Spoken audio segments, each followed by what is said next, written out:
여러분 반갑고요. 부산 장신이 하나님 은혜 가운데 이 영남권을 대표하고 특별히 부산 경남을 위해서뿐만 아니라 전 대한민국의 귀한 일꾼들을 위해서 헌신하시는 우리 교수님들과 학생 여러분, 교직원 여러분들 대단히 감사하게 생각합니다. 저는 대전 제일교회를 담임하고 있습니다. 그리고 제일이라는 말이 붙을 때는 아시겠죠? 그 지역에서는 제일 역사가 많은 그런 교회입니다. 그 전에는 인도네시아에서 한 7년 반 정도를 인도네시아 한인교회에서 선교사로 섬겨드렸습니다. 이런 과정을 말씀드리는 이유는 제가 지금까지 생각해왔던 교회 위기, 교회의 위기가 진짜 어디에 있느냐, 위기라고 얘기를 다 하지만 진짜 위기가 뭐냐, 성도들의 숫자가 줄어들어서 위기냐, 헌금이 줄고 교회 학교에 아이들이 모이지 않아서 위기냐, 그렇다면 초대교회 같은 데도 시작부터 위기였을 거예요. 그 시절의 성경은 이렇게 적혀져야 된다고 생각해요. 모이는 숫자가 적고 청소년들이 없으니까 이건 정말 큰일이다. 여러분 기도해 하십시오. 여러분 어떻게 해서든지 교회를 부흥시킬 수 있는 대책을 수립하십시오 라고 성경이 적혀 있어야 될 것입니다. 근데 저는 제 성경에는 그런 내용이 없어요. 혹시 여러분들은 그런 내용이 있으신가요? 여러분들 성경에 이렇게 열어보면 초대교회에 여러 가지 정황들이 다 있어요. 그런데 그 가운데서 모이는 수가 적고 그리고 다음 세대도 없고 헌금도 문제고 이래서 위기라고 여기는 그런 내용들을 보실 수 있었나요? 그렇지 않을 것입니다. 많이 모여드는 것, 이 부분에 대해서 오히려 더 많이 경계했었어요. 예수님은 사람들이 세도에 들어오는 것에 대해서 그닥 이거는 문제다, 이거는 사역의 혹이다라고 생각하기보다는 사람들을 오히려 떠나가시고 무리들이 운집해 들어오는 것에 대해서 예수님은 경계하셨던 것 같아요. 그러니까 오늘날 우리의 진짜 위기는 어디에 있냐면 성경의 위기 진단과 오늘날을 살아가고 있는 우리가 위기라고 진단하는 것이 서로 다르다고 하는 것입니다. 진단이 다르면은 당연히 처방도 다르게 나오고 처방이 다르면 당연히 그 진단의 결과도 치료나 회복의 결과도 다르게 될 것입니다. 그러면 오늘 말씀을 중심으로 해서 어디서부터 문제가 생겼는지를 한번 살펴볼 필요가 있지 않겠습니까? 여러분들이 교역자의 길을 가든지 그 길을 걷지 않든지 그것은 중요하지 않아요. 그보다 훨씬 더 중요한 것은 성경이 진짜 무엇을 위기라고 말씀하시고 있는지를 바르게 아는 것입니다. 오늘 말씀해 보시면 나를 따라오라, 내가 너희를 사람을 낚는 어부가 되게 하리라 라고 말씀하시는 장면입니다. 가만히 생각해 보십시오. 사람을 낚는 어부가 되게 하시는 것은 예수님의 일입니다. 그리고 나를 따라오라고 할 때 나를 따르는 것, 예수를 따르는 것은 우리의 일인 것입니다.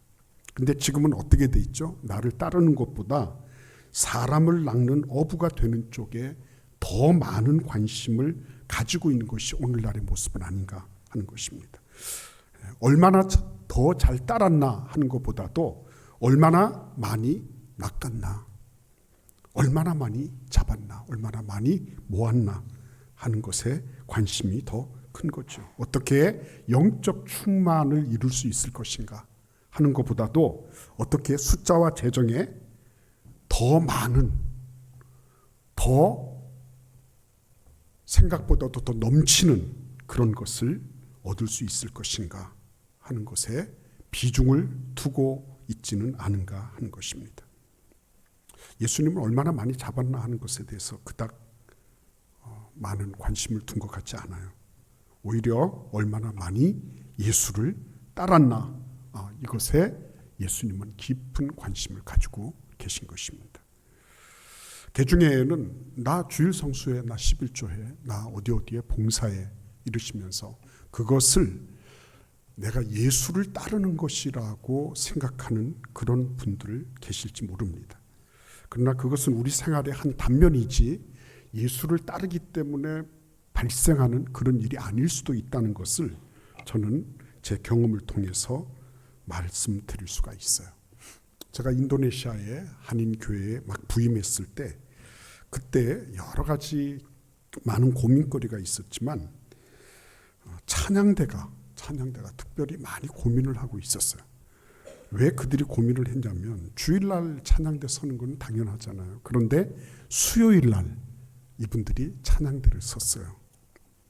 근데 고민거리가 뭐냐면 어떻게 하면 수요일 찬양대가 더 많이 모일 수 있게 할까 하는 게 고민거리였어요. 그래서 그때는 그냥 고민만 하는 모양이구나 생각을 했는데 나중에 제가 뒤늦게 알게 됐어요. 그게 뭐냐면 이분들이 예배 후에 더 많은 고민거리를 목사에게 안겨준 거예요. 예배 후에. 수요일 저녁 예배 때 찬양대가 좀 잘 모였다 그러잖아요. 이거는 너무 아름다운 거다. 우리 수요일 찬양대는 너무 아름다운 거야. 너무 멋진 거야. 이래서 기쁨에 겨워서 그들이 찾아간 곳이 술집이었어요. 가서 우리가 단합이 너무 잘 되니까 너무 감사하잖아. 우리 한번 꺾자. 이래가지고 술 마시는 거예요. 그리고 당연히 수요일 찬양대가 몇 명 모이지 않잖아요. 그러면은 이거는 우리가 단합이 부족한 거야. 그래서 당연히 그들이 행한 곳은 예배 후에 술집을 가는 거였어요. 가서 술을 마시면서 어떻게 하면 좀 더 많이 모일 수 있는지, 어떻게 하면 우리가 단합해서 수요일 찬양대를 더 많은 사람들이 소리 높게 찬양할 수 있을지 이런 거를 연구했다는 거 아니에요. 우리가 겉으로 드러난 걸 가지고서 모든 것을 다 판단하거나 혹은 그것으로 모든 걸 평가할 수 없어요. 예수 따르는 것은 다른 차원에서 나타나고 있는 일이기 때문입니다. 그러면 여러분 한번 이렇게 생각해 보자고요. 예수님께서 지나가면서 나를 따라오라 이렇게 말씀하셨을 때 그들이 즉각적으로 반응하잖아요. 그래서 저는 이런 생각을 가지고 있었어요. 굉장히 신화적인 거죠. 예수님이 너무나도 인격적이시고 그분 자체의 그 풍모가 사람들을 끌어당기는 그런 쇳가루에 진함철 끌리듯이 그렇게 막 이렇게 끄는 것처럼 그래서 딱 한 말씀 딱 하셨을 때 제자들은 따르지 않을 수가 없을 것이다. 이렇게 저는 신화적으로 생각을 했습니다. 근데 지나가면서 제가 이렇게 저렇게 나이 먹어가면서 이렇게 보니까 그게 아니었어요. 그 짧은 순간이었지만 제자들 역시 그들에게도 고민이 있었다는 거죠. 예수를 따를 때 고민하고 갈등하지 않으면서 예사롭게 따를 수 있는 사람 몇이 되지 않습니다. 저 같은 경우는 모태신앙이었기 때문에 어머니 뱃속에서부터 그러니까 지금까지 교회 다닌 거를 다 치면 제 나이에 플러스 1만큼 더 다닌 거예요. 자동으로. 그러나 제가 신학교를 가고 예수 그리스도를 따르기로 작정한 그거는 또 다른 별개의 문제. 자동으로 간 거하고 내가 결단하고 결심하고 내 자신을 헌신해서 가는 것하고는 별개의 문제였습니다. 한번 그 부분을 따져볼 필요가 있지 않겠어요? 일단 그들이 예수님께서 따라오라고 했을 때 그때 그들은 배와 그물도 버려두고 이후에 보시면 요한과 야고보는 자기 부친과 함께 일하던 동업자들 이들도 다 버려두고 그리고 예수 따랐다고 했어요. 이건 뭘 의미하는 겁니까? 생계 수단을 버린 거잖아요. 자기들이 먹고 살 것을 버린 거죠.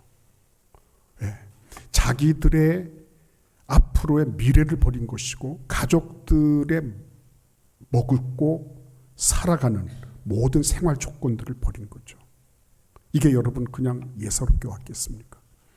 예수님께서 한 말씀 하셨다고 그러면은 모든 사람들이 다 그래야지. 빌라도도 그래야 되고 헤롯도 그래야 되고 누구든지 예수 그리스도의 말씀을 직간접적으로 들었던 사람들 가운데는 그러한 카리스마적인 그런 무엇 때문에 막 끌려와야 될 것 아니겠어요? 그렇지 않잖아요. 심지어는 제자들마저도 예수님 버리고 도망치잖아요. 그런데 여러분, 이 초창기에 이 제자들이 예수 그리스도를 따랐던 이유가 어디에 있었겠어요? 자기의 생계수단을 버렸습니다. 미래도 버렸어요. 그리고 사람들이 지금까지 생각해왔던 지금까지의 삶에 대한 모든 것들을 다 버린 것입니다. 쉬운 일 절대 아니죠. 지금이나 예나 지금이나 여러분 생각해 보십시오. 배 한 척이 그냥 예사롭게 그거 없어도 돼 이렇게 얘기할 수 있는 거겠습니까? 지금도 배 한 척은 쉽지 않아요. 그런데 여러분, 그때 배도 버려두고 심지어는 윤리 도덕적으로 시비를 걸면 걸릴 만한 그렇게 부친마저도 버려두고 그리고 예수님 따르는 거죠. 이렇게 할 때 어떻게 갈등이 없었겠어요? 이렇게 할 때 어떻게 고민이 없었겠습니까? 그러니까 내가 지금 교회를 다니고 있기 때문에 예수를 따른다고 하는 이런 일들은, 그거는 이러한 고민과 갈등의 여정을 거친 그런 부분이 반드시 있을 거예요. 내가 교회를 다니고 신학교를 다니고 내가 앞으로 내 삶의 모든 부분에 있어서 나 예수 그리스도께나 집중할 거야 라고 생각한 분들은 틀림없이 염려와 고민과 갈등, 이런 부분들을 거치지 않으면 안 됐을 거예요. 혹시라도 어느 날 갑자기 성령께서 나에게 불같이 떨어지셔서 불가항력적으로 내가 예수님을 따르지 않을 수 없게 됐습니다 라고 말씀하시는 분들도 나중에는 내가 예수님 따를 것인지 아니면 따르지 않을 것인지에 대한 깊은 고민과 갈등을 겪게 되는 인생의 국면이 반드시 있더라고 하는 것입니다. 그래서 여러분, 이 장면들은 목숨을 걸지 않으면 불가능한 일이었다는 것. 불가능한 일이었다는 것. 그리고 그 행간을 가만히 살펴보시기를 바랍니다. 지금까지 물고기를 쫓았던 삶이에요. 물질을 쫓았던 삶이었습니다. 근데 이제부터는 뭐가 달라진 거죠? 예수라고 하는 인격체를 따르는 존재로 바뀌어진 거예요. 이 사람들이 지금 그런 고민과 갈등을 거치면서 추구하는 존재, 추구하는 대상이 달라지고 있는 모습을 봐야 되는 것입니다. 만약에 내가 물질에 대한 생각이 있고 내가 물질에 대한 미련이 있고 그렇다면 그렇게 할 수가 없을 거예요. 이제부터는 물고기가 아니라 나에게 실제적인 재정적인 도움을 주고 내가 가처분할 수 있는 재산을 형성하거나 혹은 내 식구들을 먹여 살릴 수 있는 어떤 수단이 되는 이런 부분들을 뿌리치고 그런 것하고는 상관없는 한 분의 인격체를 쫓아서 내가 산다고 하는 것은 추구 대상이 다른 거죠. 달라도 이만저만 다른 게 아니었어요. 근데 그 추구 대상이 누구시죠? 추구 대상이 지금 내 앞에서 말씀하고 계신 그분이에요. 그리고 그분의 행위와 그분의 약속에 대해서 이분은 확실하고 분명한 신뢰를 이들에게 처음 만났던 이 제자들에게 주신 것이 틀림이 없는 거예요. 그냥 단순하게 아주 대단한 그런 고답적인 그런 얘기를 하거나 아니면 사상과 철학의 대단한 스승을 만났다 하는 그런 정도가 아니었어요. 이분은 윤리의 실천, 도덕적으로 올바른 삶을 살아가는 어떤 모범으로만 존재하신 것이 아니었어요. 이분을 바라보면서 제자들은 내 자신의 모든 삶을 다 갖다 바쳐도 전혀 아깝지 않다는 것. 내가 지금까지의 삶에 대해서 내가 180도 전환한다 할지라도 이전의 삶에 대해서 전혀 내가 미련 갖지 않겠다고. 그럴 정도의 확신과 믿음을 주신 분이 이 예수님이셨어요. 그랬기 때문에 이 예수 그리스도를 따른다고 하는 것은 단순하게 어떤 직을 따르는 게 아니었습니다. 그 사람이 목사냐 장로냐 뭐 이런 직을 따르는 게 아니었어요.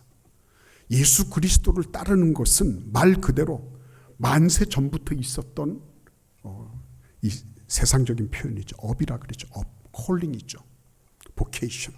나를 따르라고 하실 때는 이전부터, 창세 전부터 있었던 하나님의 부르심에 대한 응답이었어요. 그것은.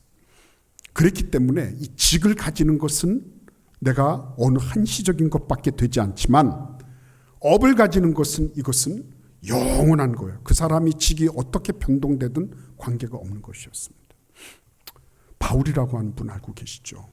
이분은 말 그대로 직을 가진 분이 아니었습니다. 우리들은 사도라는 말을 직을 붙여서 자꾸 얘기를 하지만 그분은 그거를 자꾸 내세우려고 하고 이러지 않았던 것 같아요. 물론 사도라고 일컬음을 받았다라고 하는 것을 인정하고 그것을 때로는 어쩔 수 없이 내세워야 되는 때도 있었지만, 그럼에도 불구하고 사도 바울은 그와 같은 일에 내가 어떤 직분을 가졌으니까 이와 같은 포지셔널한 이런 지위에 의해서 내가 여러분들에게 뭘 명령하거나 무엇을 내가 강요하거나 어떤 것을 내가 닥달하거나 이렇게 하지 않겠다고 작정했던 사람이에요. 데이빗 보시라고 하는 분이 있죠. 이분은 참 대단한 선교의 큰 스승입니다. 이분이 길 위의 영성이라는 책을 썼는데요. 그분이 이런 얘기를 하고 있는 것을 읽게 됐어요. 사도 바울을 얘기할 것 같으면 자기가 개척한 고린도 교회에서 전혀 그 존재감을 인정받지 못했다는 거죠. 존재감을 인정받지 못했다는 거죠. 고린도 교회 성도들은 이 바울이라고 하는 존재에 대해서 있어도 그만 없어도 그만 계륵 같은 존재로 여겼다는 거예요. 그뿐만 아니라, 그 정도가 아니라 심지어는 이 사람을 아주 대수롭지 않게 별스럽지 않은 존재로 그렇게 바울을 대했다는 거예요. 그 자기 교회 담임 목사 아니에요. 자기 교회 담임 목사. 그리고 그 고린도에서의 그 사역을 통해서 참 많은 일들을 이룰 것 같았지만 그럼에도 불구하고 전혀 대우받지 못했던 존재가 바로 바울이었다는 거죠. 그런데 그 다음이 참 중요했던 것 같아요. 뭐냐면 그런 고린도 교회 성도들을 대하면서 사도 바울은 전혀 개의치 않았다는 것입니다. 자기를 물론 디펜스했어요. 자기의 사도됨에 대해서 변호했어요. 그러나 그것은 그들의 믿음을 위한 것이지, 너희들 나를 그렇게 해서 잘 되나 보자, 너 나에 대해서 이렇게 험담하고 나에 대해서 쓸데없는 소리하고 다니는 거 하나님이 가만두시나 보자, 이렇게 하지 않으셨어요. 그분은 오히려 전혀 그런 것과 연관없이 항상 기뻐하고 넉넉했다는 거죠. 관대하고 감옥 안에 있든지 어떤 상황 속에 있든지 관계없이 그는 늘 내 사랑하는 형제들이 없고 늘 고린도 교회를 생각하면 그들을 위해서 기도하는 존재였다는 거죠. 이게 어떻게 가능했을까 하는 거죠. 어떻게? 나에 대해서 싫어하는 사람 나도 싫잖아요. 예? 나에 대해서 부정적인 말 하는 사람 나도 부정적이 되는 것은 어쩔 수 없잖아요. 그런데 사도 바울은 그렇지 않았다는 거죠. 예. 그는 단기간에 끝나버릴 그런 직에 연연한 것이 아니라 영원하신 하나님의 관점을 가지고 그들을 보는 훈련을 한 거죠. 누구를 통해서? 예수님을 통해서. 예수님이 언제 너희들이 나를 배반했기 때문에 난 너희들하고 다시는 말을 섞지 않겠다, 이렇게 하신 적이 없어요. 예수님 부활하신 거 보고도 계속 도망치고 있던 제자들을 끝까지 찾아가셨던 그 예수님이셨잖아요. 예수님은 우리의 형편, 우리의 상황, 그분에 대한 우리의 반응 때문에 움직이시는 것이 아니라 그분이 가지고 계신 워낙에 넉넉한, 워낙에 풍성한, 워낙에 다함이 없는 그분의 그 풍요로운 은혜와 사랑으로 우리를 보고 계신 거죠. 사도 바울이 그거를 받아들인 거죠. 그 예수 그리스도가 그의 마음속에 충만하게 계셨죠. 그는 진짜 어느 곳에 있든지 예수를 따르는 사람이었어요. 그분의 마음 중심에 예수 그리스도가 늘 계셨던 거죠. 그러니까 얼마나 많이 잡았느냐, 얼마나 적게 잡았느냐, 얼마나 사람들이 나를 알아주느냐, 얼마나 사람들이 나를 인정하지 않느냐. 그게 그닥 대단한 것이 아니었습니다. 단지 예수 그리스도가 증거되고 그분이 알려지고 그분의 이름이 높아지면 사도 바울은 그냥 좋은 거죠. 그냥 좋았죠. 그걸 뭐라 그러죠? 오토텔리카다 그러잖아요. 오토텔리카다. 예? 자신의 모든 목적이 예수 그리스도께 가 있는 거죠. 그러니까 적든지 많든지 되든지 아니 되든지 조금 뭐 어떻게 좀 받쳐두든지 아니 받쳐두든지 그분의 삶을 요동시킬 수가 없었어요. 예. 요동시킬 수가 없었습니다. 여러분, 저는 이러한 우리 성경에서의 그런 선배들 뿐만 아니라 오늘날을 살아가고 있는 많은 선배들 가운데서도요, 그런 분들이 참 많아요. 보면 작은 학고방 같은 그런 개척교회예요. 근데 저는 그 목사님을 뵈면서 늘 제가 모자라다는 것을 느껴요. 그분이 너 모자라라고 저에게 가스라이팅을 해서 그런 게 아니에요. 그분이 살아가는 모습을 보면 그래, 나는 뭐지? 내가 부끄러워지는 거예요. 내가 부끄러워져. 성도들이 많은 것도 아니고.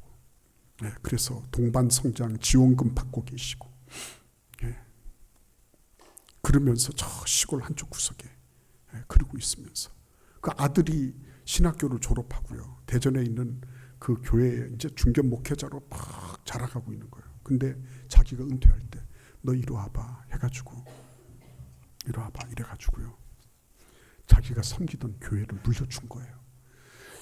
이거는 세습한 거 아니냐고. 세습한 거 아니냐고.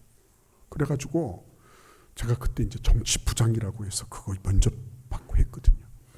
근데 세습한 거 아니냐고 해가지고 가지고 왔는데, 세습은 세습이지. 아버지 교회를 아들이 물려받았으니까 세습이야. 근데 거기 재직 회원들이 그 서명을 한 게 있어요. 이렇게 우리가 이 목사님을 청빙합니다. 청빙 서류에 재직들 서명한 게 있었어요. 근데 제가 평생에 우리 외할머니 빼놓고 이렇게 삐뚤빼뚤하게 한글을 자기 이름을 적으신 분을 처음 봤습니다. 할머니 7분이 거기에다가 서명을 해서 재직이라고. 그 사이에 또 한 분이 돌아가시고, 그런 교회를 멀쩡하게 잘 지내고 있는 아들 불러가지고, 야, 너 이 교회 섬겨. 이 교회 섬겨. 근데 그 아들도 참 멋있는 아들이에요. 부전자전이야. 예, 아버지 알겠습니다. 그래가지고 세습이 이루어진 거예요. 네. 여러분 믿거나 말거나 저는 그런 그 아버지하고 그 아들이 계시다는 게 너무 감사한 거예요. 그분들이 뭘 가지고 그럴까요? 그분들이 동반 성장 지원금 받아서 널널해서 그럴까요? 천만의 말씀이에요. 안에 예수님이 나를 따르라 하시는 거기에 충실하게 따랐기 때문에, 그러니까 저는 그 목사님을 뵐 때마다 고개가 숙여지고 참 훌륭하다. 제가 은퇴식 때 가보지도 못했습니다. 근데 뭐 은퇴식이라고 할 것도 없죠. 뭐 몇 명이나 있어서 은퇴식을 하겠어요. 근데 우리 목사님 이제 그동안에 30년 사역 잘 하셨으니까 빠이빠이 하겠습니다. 그래가지고 할머니들이 모여가지고 떡하고 뭐 포도 몇 송이 놓고 이렇게 한 거예요. 오늘날 우리의 위기가 진짜 어디에 있을까요? 덜 모여서 그럴까요? 헌금이 안 모여서 그럴까요? 아니에요. 누군가가 내가 예수 그리스도를 따르는 모습을 보면 하나님께서 붙여주실 거예요. 저도 성도들이 교회를 떠난다 그러면 제일 촉각이 곤두서요.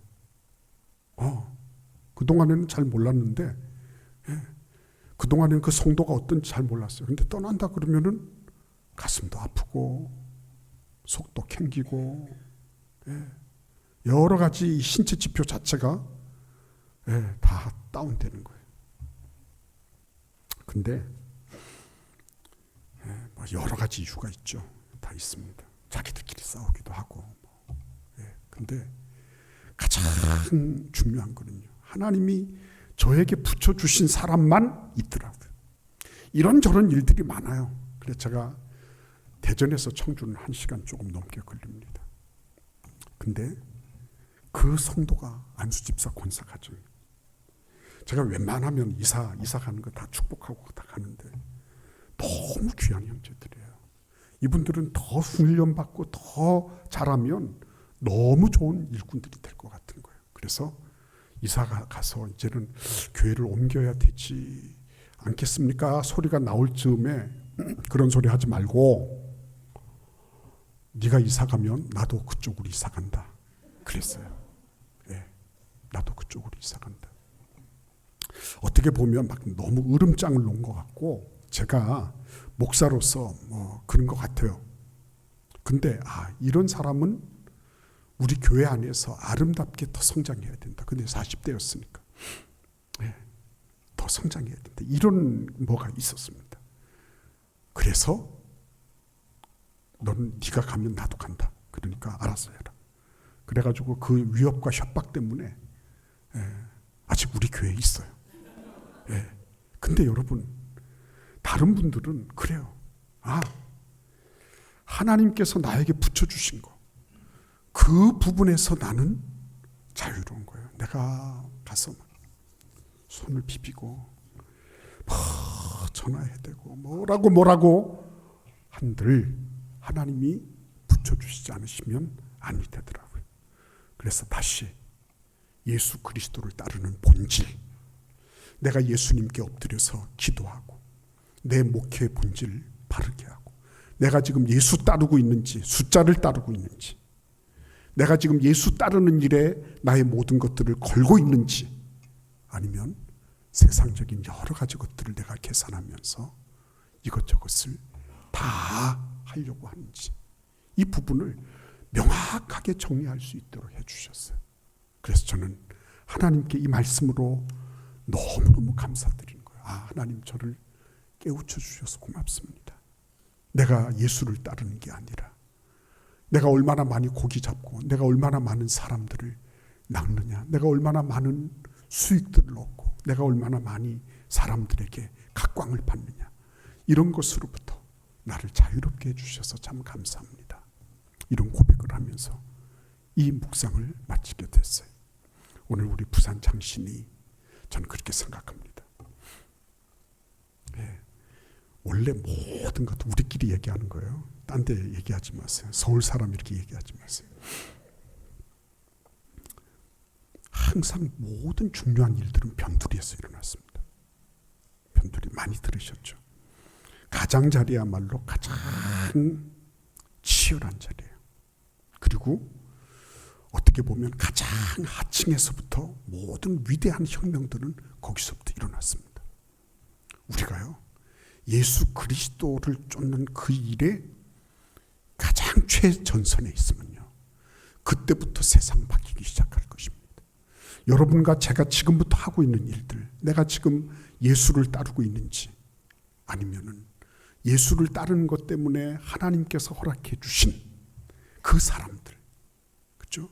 그 사람들이 아닌 인위적이고 인간적인 방법으로 내가 사람들을 끌어모으고 여러 가지 프로그램으로 무엇을 하려고 하고, 프로그램이 필요 없다고 얘기하는 거 아닙니다. 양적인 부흥을 필요하지 않다고 얘기하는 거 아니에요. 그러나 건강한 부흥, 건강한 성장, 이것은 예수 따를 때만 오는 것이다. 오늘 우리 부산 장신의 귀한 여러분들 한 분 한 분이 정말 하늘나라 가서 우리가 만났을 때 우리 미련둘 것 없이, 후회할 것 없이 예수님 열심히 따르다가 왔습니다. 이렇게 서로 우리가 좀 서로 같이 알아보고, 그죠? 서로 알아보고 우리 같이 그렇게 반갑게 해우하는 그런 은혜가 있기를 바랍니다. 우리 같이 기도드리겠습니다. 고마우신 주님 감사합니다. 우리 부산 장신을 축복하셔서 천병석 총장님과 우리 교수님들, 그리고 교직원들, 또 우리 학생 여러분들, 동문들, 또 우리 부산 장신을 지원하는 많은 교회들, 아버지께서는 알고 계신 줄 믿습니다. 우리의 진짜 목표가 무엇입니까? 하나님 우리의 목표를 새롭게 벼리게 하시고 우리 주님 은혜 가운데 다시 한번 예수님 그분을 쫓는 본질에 합당한 삶 살아가도록 우리를 축복하여 주옵소서. 예수님의 이름으로 기도하옵나이다. 아멘.